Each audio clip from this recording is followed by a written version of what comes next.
यहाँ पर wing commander हमारे साथ सतीश शर्मा जुड़ चुके हैं। अनुप, उनका रुख कर लेते हैं। सतीश जी, जिस हिसाब से देखें, लगातार जो है भारतीय सेना ने मुंह तोड़ जवाब पाकिस्तान को दिया है। आज प्रधानमंत्री नरेंद्र मोदी 8 बजे एक जानकारी भी देंगे। आपके ये देश के नाम वो संबोधन देने वाले हैं। पहली बार हम कह सकते हैं ऑपरेशन सिंदूर के बाद प्रधानमंत्री का ये संबोधन होगा। थोड़ा जानकारी दीजिएगा, क्योंकि जाहिर सी बात है पिछले दिनों जो घटनाक्रम हुआ है उसको लेकर के तो प्रधानमंत्री नरेंद्र मोदी बोलेंगे ही, और साथ ही साथ जो सीज फायर हुआ है उसके बारे में भी जानकारी देंगे।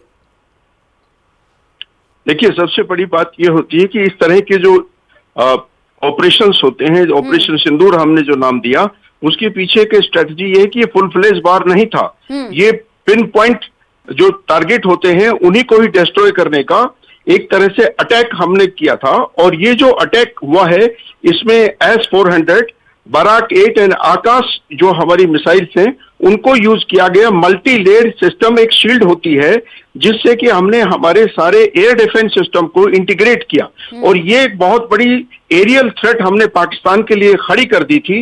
इसकी वजह से उनके पास जो एक एडी सिस्टम चाइना का HQ-9 सीरीज का था उसको हमने लाहौर में घुस के मारा है। और टू काउंटर दिस, इस तरह की जो पोटेंशियल थ्रेट होती है जो उस तरफ से उनको न्यूट्रलाइज करके उनको तबाह कर दिया। इसकी वजह से ही हमें एयर सुपीरियरिटी और पाकिस्तान के पूरे आकाश पर एयर के लिए हमारे पास एयर डोमिनेंस बन गया। इसी वजह से हम एयर डिफेंस सिस्टम से अंदर घुस करके मल्टी लेयर जो उनका एयर सिस्टम था उसको हमने नष्ट किया, और अपने को इंटैक्ट रखते हुए हमने पाकिस्तान के टारगेट्स जो हमने सेलेक्ट किए उनको खत्म किया। 42 टारगेट्स थे जिसमें से 9 पहले सेलेक्ट किए, 15 बाद में सेलेक्ट किए। इसलिए इसमें मैं यही कहूंगा कि हिंदुस्तान की तरफ से जो वॉर का सिस्टम था वो नहीं था, ऑपरेशन तक था। बहुत लिमिटेड पावर इसमें हमने लगाई है, लेकिन सेंसिबल और सटीक लगाई है। और बिल्कुल सतीश जी, डीजीएमओ की तरफ से जो लगातार प्रेस कॉन्फ्रेंस करके जानकारी भी दी गई, उसमें साफ तौर पर यह कहा गया कि जो मकसद था हमारा वो केवल ये था कि पाकिस्तान में जो आतंकवाद का गढ़ है, जो 9 ठिकाने जो तबाह किए गए, निस्तानाबूद कर दिए गए, वही मकसद था, और हमने अपना जो मिशन है उसको कंप्लीट किया।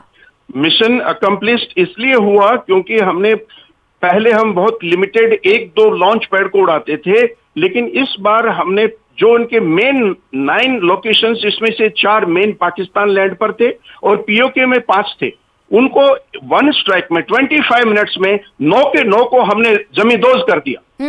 वो सबसे बड़ी विक्ट्री और वही पिन पॉइंट हमारा टारगेट था। उसके बाद जो हमने किया है वो सतीश जी, यहाँ पर हम आपको रोकना चाहेंगे। हमारे संवाददाता एक महत्वपूर्ण जानकारी दे रहे हैं। एक्ट ऑफ आतंक की अगर कोई घटना होती है तो उसे एक्ट ऑफ वॉर जो है वो माना जाएगा। तो क्या भविष्य में भी, क्योंकि जब हम आज जो है वो वायुसेना के जो डीजीएमओ थे उनसे उनका जब बात कर रहे थे, जब उनका बयान आया था तब उन्होंने साफ तौर पर कहा था कि हालांकि वो लड़ाई नहीं चाहते हैं, लेकिन अगर ऐसी परिस्थिति बनती है जिसमें पाकिस्तान हो या फिर अन्य कोई देश हो या अन्य कोई दुश्मन देश हो, वो अगर हमें उकसाता है तो उसका जवाब जो है वो जरूर दिया जाएगा।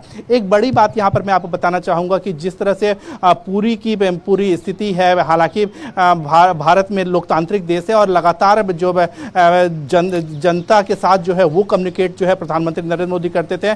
इसी कड़ी में हम इस प्रधानमंत्री नरेंद्र मोदी के संबोधन को भी देख सकते हैं। इससे पहले भी हमने देखा कि जब पुलवामा की घटना हुई थी उस वक्त, उसके बाद भी प्रधानमंत्री नरेंद्र मोदी ने जनता को संबोधित किया था। उरी की घटना के बाद भी जब एयर स्ट्राइक जो है वो किया गया था उस वक्त भी जनता से बात की थी। या फिर अगर हम कोरोना जैसी जैसे हम संकट को देखें जिसमें दुनिया पूरी तरह से घिरा हुआ था, उस वक्त भी प्रधानमंत्री नरेंद्र मोदी जो है वो लगातार जनता से जो है वो संपर्क बनाए हुए थे। बिल्कुल, और लगातार प्रधानमंत्री नरेंद्र मोदी बैठकें लेते हुए नजर भी आए थे, और वो तस्वीरें हम पहले की अपने दर्शकों को दिखा रहे हैं कि कैसे प्रधानमंत्री जो है बैठकें लेते हुए नजर आए थे और फीडबैक लिया जा रहा था कि आगे क्या रणनीति हो पाकिस्तान के खिलाफ। क्योंकि कई बार जो है ऐसी जानकारी मिली कि भारत के कई ऐसे जगह जहां पर पाकिस्तान ने टारगेट करने की कोशिश की हो, चाहे वो पंजाब हो, चाहे राजस्थान के सैन्य इलाके हो, चाहे गुजरात हो, हर जगह देखा गया। जम्मू के इलाकों में भी जो है पाकिस्तान लगातार ड्रोन से अटैक करता हुआ नजर आया। आया और भारतीय सेना लगातार मुंह तोड़ जवाब देती हुई नजर आई थी और बैठकों का दौर जो है वो लगातार प्रधानमंत्री नरेंद्र मोदी ने किया भी था। अन्य में सरकार के जो सोर्स हैं उनसे भी बात कर रहे हैं, तो सीज फायर को लेकर के अभी कोई समझौता नहीं हुआ है। अभी सिर्फ आपसी सहमति जो है, अंडरस्टैंडिंग की बात जो है वह बात में हो रही है। सीज फायर को लेकर कोई अभी तक एग्रीमेंट जो है वो नहीं हुआ है। तो निश्चित तौर पर यह भी हो सकता है, बहुत संभव है कि प्रधानमंत्री नरेंद्र मोदी जब बात करेंगे, जनता से बात करेंगे, तो वो यह बताएंगे कि क्या आखिरकार सीज फायर जो है उसको लेकर के सहमति बन गई है या फिर सहमति जो है वो बरकरार है या फिर कोई समझौता जो है वो हो गया है। एक इसके साथ ही साथ एक बड़ी बात यहाँ पर मैं आपको बताना चाहूँगा कि ऑपरेशन सिंदूर को भी लेकर के लगातार यह बात जो है वो कही जा रही है कि यह जो ऑपरेशन है अभी भी जारी है। तो क्या ऑपरेशन सिंदूर जो है वो अभी भी आगे बढ़ेगा या फिर इसको लेकर के कोई भी बड़ा फैसला जो है वो लिया गया है या फिर उसे खत्म कर दिया गया है, इसको लेकर के भी जानकारी जो है वो प्रधानमंत्री नरेंद्र मोदी जो है वो अपने भाषण में दे सकते हैं। जब प्रधानमंत्री नरेंद्र मोदी देश को संबोधित करेंगे, क्या क्या प्रधानमंत्री नरेंद्र मोदी बोलते हैं, सबकी नजर रहने वाली है। क्योंकि देखिए अभी तक जो भी घटनाक्रम रहा भारत और पाकिस्तान के बीच में, डीजीएमओ की तरफ से प्रेस कॉन्फ्रेंस करके जो है लगातार जानकारी दी गई कि कैसे हमने जो है उनके आतंकी ठिकानों को टारगेट किया और कैसे अटैक किया गया। और न्यूज रूम से हमारी सहयोगी श्रुति जुड़ चुकी है, उन्हीं का रुख कर लेते हैं। श्रुति, आज रात 8 बजे प्रधानमंत्री नरेंद्र मोदी संदेश देने वाले हैं, देश को संबोधित करेंगे, सबकी नजरें उसी पर टिकी रहने वाली हैं। क्योंकि श्रुति, जब पहलगाम हमला हुआ हमने साफ तौर पर देखा कि वहां पर जब पर्यटकों को निशाना बनाया गया था तब वहां पर आतंकियों ने कहा था कि जाकर के प्रधानमंत्री नरेंद्र मोदी को बता देना। और आज प्रधानमंत्री नरेंद्र मोदी देश को जब संबोधित करेंगे तो जाहिर सी बात है कई महत्वपूर्ण बिंदुओं पर वो जानकारी देंगे। मैं आपकी बात से शुरू करती हूं कि आज प्रधानमंत्री नरेंद्र मोदी उन सबको बता देंगे जिनके जहन में ये सवाल है। ये सवाल मेरे और आपके जहन में नहीं है, 140 करोड़ देशवासियों के जहन में है। क्योंकि प्रधानमंत्री जब 8 बजे देश को संबोधन करते हैं तो बड़े फैसले लेते हैं। और ऑपरेशन सिंदूर इस बार तो ये कब से कब हम गुंजाइश कर रहे हैं या गेस कर रहे हैं कि प्रधानमंत्री नरेंद्र मोदी आज जब 8 बजे देश को संबोधित करेंगे तो आज ऑपरेशन सिंदूर के तहत क्या क्या कुछ हुआ है, डीजीएमओ में सीज फायर को लेकर किस बात पे बातचीत हुई है। क्योंकि आज 12 तारीख है और आज 12 बजे समय निर्धारित किया गया था कि आज डीजीएमओ भारत और डीजीएमओ पाकिस्तान के बीच में बातचीत होगी। हालांकि 2:30 बजे प्रेस ब्रीफिंग अपने समय पे हुई, लेकिन डीजीएमओ की मीटिंग का समय बदल गया, शाम 5 बजे होना है। देखिए प्रधानमंत्री नरेंद्र मोदी इसलिए आ रहे हैं क्योंकि सेना एक प्रोटोकॉल के तहत उसको ब्रीफिंग करनी होती है, एक उसका प्रोटोकॉल होता है, एक सब्जेक्ट लिमिट होती है।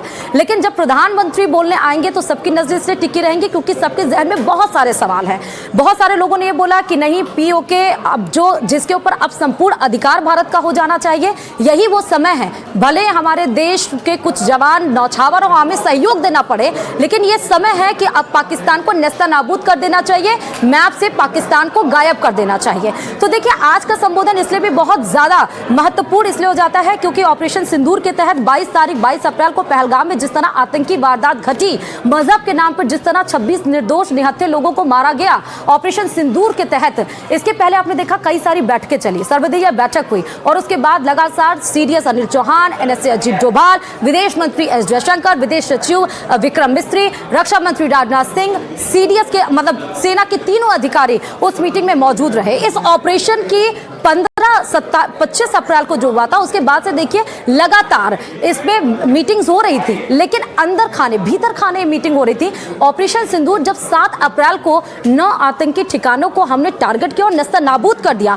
उसके बाद से पाकिस्तान में हाहाकार मच गया। और ये तो होना ही था क्योंकि पहले देखिए पहले हमने पुलवामा को लेकर जिस तरह से स्ट्राइक किया, उसके बाद उरी को लेकर जिस तरह हमने स्ट्राइक किया, तो पाकिस्तान को यह समझ में आना चाहिए कि जब आपने इतना जघन्य वारदात को अंजाम दिया तो उसके बाद से भारत कैसे चुप रह सकता था। भारत उसका रिटेलिएट करता ही, लेकिन इस तरह से रिटेलिएट होगा कि पाकिस्तान को उसके सैन्य ठिकाने तबाह हो जाएंगे, उसका रडार सिस्टम तबाह हो जाएगा, उसका एयरबेस तबाह हो जाएगा, उसका रावलपिंडी क्रिकेट स्टेडियम तबाह हो जाएगा, उसका जो प्रतिष्ठित क्रिकेट मैच है उसे वो रद्द करके अपने देश से उसको दुबई शिफ्ट करना पड़ेगा। इतना भारी तबाही पाकिस्तान में मचेगी कि असीम मुनीर अपना बैलेंस ऑफ माइंड खो बैठेंगे। ये बात शायद पता नहीं चल पा रही थी पाकिस्तान को, या उसका अंदाजा अंदाजा वो नहीं लगा पा रहा था कि अब वो 1947 वाला, 1951 वाला, 1971 वाला अब भारत नहीं रहा है। अब भारत की छवि एयर डिफेंस सिस्टम, उसका जो डिफेंस सिस्टम, उसके बहुत सारे स्ट्रांगनेस भी हो चुकी है। लेकिन प्रधानमंत्री लगातार बैठकों का दौर लेते हुए नजर आए थे और रात 8 बजे देश के नाम पीएम मोदी का जब संबोधन होगा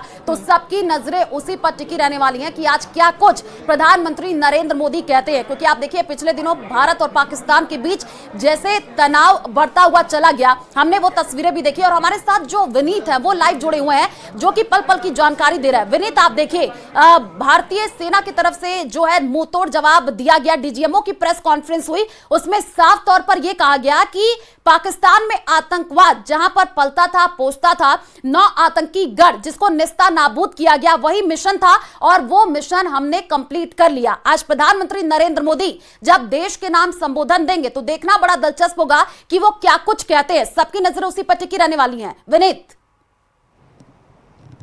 जी, निश्चित तौर पर मैं आपको बताना चाहूँगा कि एक बड़ी बात यहाँ पर मैं आपको बताना चाहूँगा कि भारत और पाकिस्तान के बीच में जो सीज फायर है, सीज फायर को लेकर के अभी जो हमें जानकारी मिल रही है, जब हमने सेना से भी बात की या फिर हमारे जो सरकारी सूत्र हैं उनसे भी हमने बात की, तब उनका साफ तौर पर कहना था कि सीज फायर को लेकर के अभी तक कोई एग्रीमेंट नहीं हुआ है, बल्कि अभी अंडरस्टैंडिंग जो है वो है, यानी क्या सीज फायर को लेकर के दोनों देशों के बीच में कोई समझौता हो गया है, इसको लेकर के प्रधानमंत्री नरेंद्र मोदी जो है वो कुछ बयान दे सकते हैं। एक बड़ी बात यहां पर मैं आपको बताना चाहूंगा कि प्रधानमंत्री नरेंद्र मोदी जो है वो इस बात को भी रख सकते हैं कि जो जिस तरह से लगातार हमने विदेश मंत्री को भी पहले सुना था जब सर्वदलीय बैठक में वो बोल रहे थे, या फिर अभी हमने सेना के अधिकारियों को भी सुना, उनका साफ तौर पर कहना था कि ऑपरेशन सिंदूर जो है वो अभी भी जारी है। हालांकि जिस तरह से उन्होंने जो टारगेट रखे थे उसे अचीव कर लिया गया था, लेकिन जिस तरह से पाकिस्तानी सेना जो है, हालांकि लगातार यह बात जो है वो सरकार के ओर से भी कही जा रही है, साथ ही साथ सेना की भी ओर से कही जा रही है कि आपको यहां पर रोकना चाहेंगे। नरपत सिंह जो कि रिटायर्ड मेजर जनरल है वो हमारे साथ जुड़ चुके हैं। नरपत जी, आप देखिए क्योंकि सीज फायर को लेकर के कोई अग्रीमेंट हुआ नहीं, डोनाल्ड ट्रंप ने एक्स हैंडल पर पोस्ट किया, उसकी जानकारी दी, उसके बाद से हमने देखा कैसे 3 घंटे के बाद से जो है पाकिस्तान ने फिर से वही हरकत की, कई जगह पर जो है अटैक करने की कोशिश की है। और आज रात 8 बजे का जो वक्त है काफी महत्वपूर्ण, क्योंकि प्रधानमंत्री जो है वो देश के नाम संबोधन देंगे। क्या लगता है कि सीज फायर को लेकर के भी प्रधानमंत्री नरेंद्र मोदी कुछ बोलेंगे? देखिए, बड़ी पिक्चर को समझिए, शुरू से चले तो आप देखो कि जब इन्होंने हमारे 22 अप्रैल को किया तो हमने क्लियर कट प्रधानमंत्री ने बोला कि हम बदला लेंगे, इनको नहीं छोड़ेंगे, इनको अंदर घुस के मारेंगे। तो इनको 6 रात को इनको हमने नष्ट कर दिया। हमने हमारा काम था आतंकवाद को खत्म करना। जब उसको खत्म किया तो मुल्ला मुनीर इन्होंने सोचा कि हम अब इन्होंने ये 9 हमारे खत्म कर दिए, अभी तो खूब आ रहे हैं कि सब इनके सेना वगैरह सब आतंकवादियों के जनाजे उठाने चले गए थे। फिर ये हुआ तो उन्होंने अपने ये फुस छोड़ना शुरू किया। 7-8 की रात को जब उन्होंने हमारी एयर स्पेस वायलेशन कर दी, जब आ गया तो उसका जवाब, जब उनके पास तो कोई टारगेट थे नहीं, तो उन्होंने हमारे सेना के, हमारे सिविलियन टारगेट किए। तो उसका जवाब में हमारे एयर डिफेंस सिस्टम ने 2 ब्रीफिंग डीजीएमओ की हो चुकी है, बताया। फिर इनको हमने वापस, जब इनके ऊपर पूरा अटैक और इनका जो पूरा है, इनका चला नहीं, फिर दूसरे दिन फिर किया जब भारत ने बताया। बिल्कुल नरपत जी, और लगातार जो है भारतीय सेना ने मुंह तोड़ जवाब दिया। डीजीएमओ की तरफ से भी प्रेस कॉन्फ्रेंस करके साफ तौर पर यह कहा गया कि आतंकवाद के खिलाफ ये लड़ाई थी और जो है भारत के तरफ से मुंह तोड़ जवाब लगातार दिया जा रहा है। और सबकी नजर आज रात 8 बजे रहने वाली है जब प्रधानमंत्री नरेंद्र मोदी देश के नाम संबोधन देंगे। आप सभी का बहुत बहुत शुक्रिया हमारे साथ जुड़ने